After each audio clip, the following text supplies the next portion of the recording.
Hello দর্শক শ্রোতা, আসসালামু আলাইকুম। আশা করি সকলেই ভালো আছেন। দর্শক শ্রোতা, যারা ফেসবুক ইউজার রয়েছেন তারা অনেকেই কিন্তু ফেসবুকে দেখবেন যে ম্যাক্সিমাম ফেসবুক ইউজারের ফেসবুক লিংক যদি আমরা দেখি, কপি করতে যাই বা মনে করেন যে কোনো কারণে আমরা ফেসবুক লিংকটাকে যদি দেখতে যাই, তো দেখবো যে তাদের ফেসবুক লিংকটা এইভাবে কাস্টমাইজ করা। ঠিক আছে? অর্থাৎ তারা তাদের মতো করে এটাকে কাস্টমাইজ করতেছে। এখন বিষয়টা হলো ভাই, ফেসবুকে তো এরকম কোনো অপশন নাই যেখান থেকে আমরা এই লিঙ্কটাকে কাস্টমাইজ করবো। কিন্তু তারা এটা করলো কিভাবে? সেই অপশনটা কোথায় বা কিভাবে খুঁজে পেল?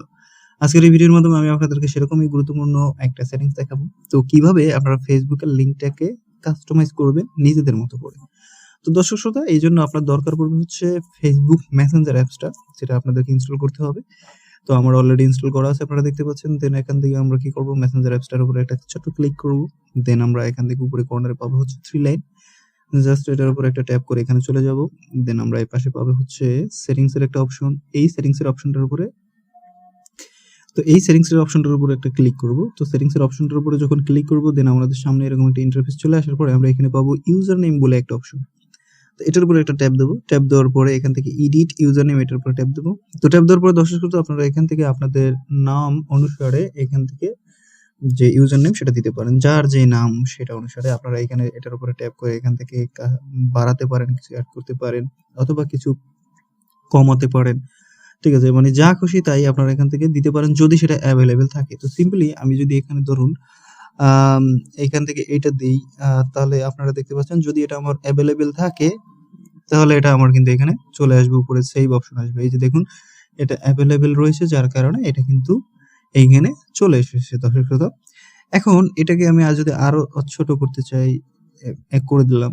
যদি এটা অ্যাভেলেবেল থাকে তাহলে এটা চলে আসবে, কিন্তু এটা অ্যাভেলেবেল নেই, যার কারণে এখানে সেভ অপশনটা আসেনি। তো এভাবে আপনাকে কোন জিনিস অ্যাভেলেবেল রয়েছে সেটা আপনাকে এখান থেকে সেভ করে নিতে হবে। ওকে? তো দর্শক শ্রোতা, এভাবে আপনারা আপনাদের ইউজার নেমটাকে নিজেদের মতো করে কাস্টমাইজ করতে পারেন। এখন আপনারা বলতে পারেন যে ভাই, আপনি তো চেঞ্জ করে সেভ করে দেখালেন না। তো আমি এখানে সেভ এর উপরে ট্যাপ দিলাম। ঠিক আছে? সেভ এর উপর ট্যাপ দিলাম। আপনারা দেখুন আমার কিন্তু ইউজার নেমটা চেঞ্জ হয়ে গেছে। এখন এটা চেঞ্জ রিয়েলি হয়েছে কিনা এটা দেখানোর জন্য আপনাদেরকে ফেসবুকে নিয়ে যাব। সরাসরি ফেসবুকে চলে গেলাম। আচ্ছা, ফেসবুকে যাওয়ার পরে আমি এটা একটা রিফ্রেশ করব। রিফ্রেশ করার পরে এখানে উপরে কর্নারে এখানে দেখতে পাবেন হচ্ছে আ আমার প্রোফাইল পিকচার, এটার উপরে ট্যাপ দেব। দেন এখান থেকে দর্শক শ্রোতা একটু যদি নিচে আসি, তো আমরা এখানে পাবো হচ্ছে 3 ডট। এটার উপরে একটা ট্যাপ দেব। আচ্ছা, ট্যাপ দেওয়ার পরে আমরা এখান থেকে নিচে আসলে এখানে দেখতে পাবেন যে আমার ফেসবুক লিংকটা দেখাচ্ছি। ঠিক আছে? কাস্টমাইজ কিন্তু হয়ে গেছে। তো এভাবে আপনারা আপনাদের ফেসবুক লিংকটা কাস্টমাইজ করতে পারবেন একদম প্রফেশনাল ইউজার যারা রয়েছে সেলিব্রিটিদের মতো। আবার চাইলে এখান থেকে ব্যাক এসে আবার পছন্দের মতো আপনারা এইখান থেকে চেঞ্জ করতে পারবেন। ঠিক আছে?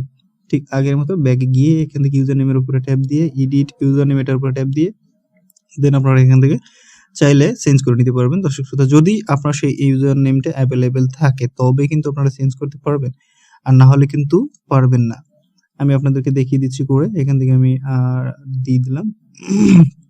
দেখুন এটা অ্যাভেলেবেল রয়েছে, যার কারণে আমি এখান থেকে সেভ এর উপরে ট্যাপ দিলে আমার এটা কিন্তু সেভ হয়ে যাবে। আপনারা একটু ওয়েট করবেন। দেখুন এটা কিন্তু আমার সেভ হয়েছে। ঠিক আছে? এখন দর্শক শ্রোতা, যে জিনিসটা আপনারা দেখতে পেলেন যে কিভাবে আপনারা লিঙ্কটাকে মানে সেট করবেন, আশা করি আপনারা বুঝতে পেরেছেন। ধন্যবাদ সকলকে, ভালো থাকুন, সুস্থ থাকুন, এবং ভিডিওটা ভালো লাগলে অবশ্যই চ্যানেলটাকে সাবস্ক্রাইব করে আমাদের সাথে জুড়ে থাকুন। ধন্যবাদ সকলকে।